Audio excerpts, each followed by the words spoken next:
All right, Eric, here is a clean and jerk that you sent me. Sorry for the delay. So right away, I think your feet are too far apart. I think you do this to set yourself up for the jerk later, but I don't like that. When they're far apart, you just look uncomfortable. And so I'd like to see you bring them closer, and then we're going to try and move them later.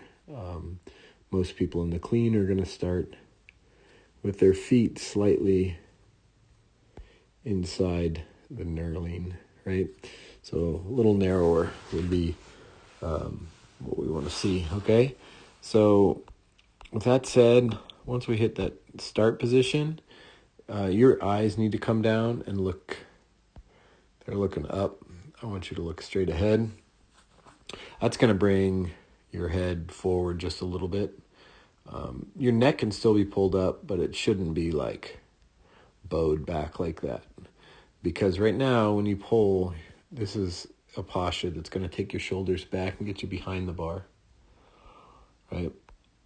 You break pretty well easy and you're okay there. But now, once you go up to the top, that head's going to go back hard. Boom. And you can see it back there moving that way. So we want to do more things that make our impulses go up and feet down and stuff like that, as opposed to back, okay? So this position's pretty good. I like, well, your weight's getting heavy on your heels. You can see your toes rotate. Feet should be closer, and then your weight needs to be balanced across your whole foot so that when you go across the knee, we don't want to have any of that rotation.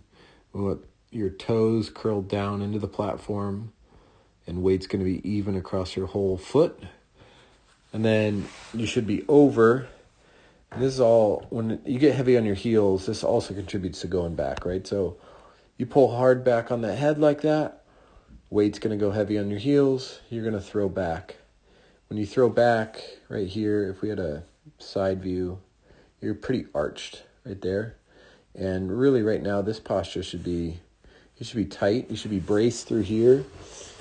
We don't want to confuse extension and the tightness in the low back for the tightness we would get if we got a really good braced posture. So brace harder so that up here you can push down, right? So that you can push down with the legs. Because right now when you get that final knee extension, the bar goes away. And if we do it correctly, slides up the thigh. This is good, by the way. I want to see shins vertical, chest over the bar. That would be awesome if your weight was flat.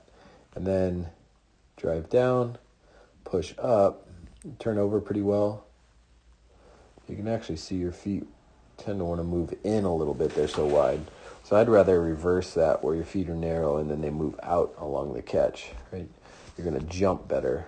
And I think jumping your feet is super duper important at the finish because you're going to move under faster. When you leave the ground, you have no ability but to push under. On the jerk, I can't tell a ton on this angle. Big coaching points I always make on the power jerk. Again, stay neutral, right? Back tight, like there. Don't get real archy, right? If we get real archy, we're not going to have much space, but I can't really tell right here. A little shoulder wobble, but not too bad. I'd like to see you stay tight and push. So hopefully that helps.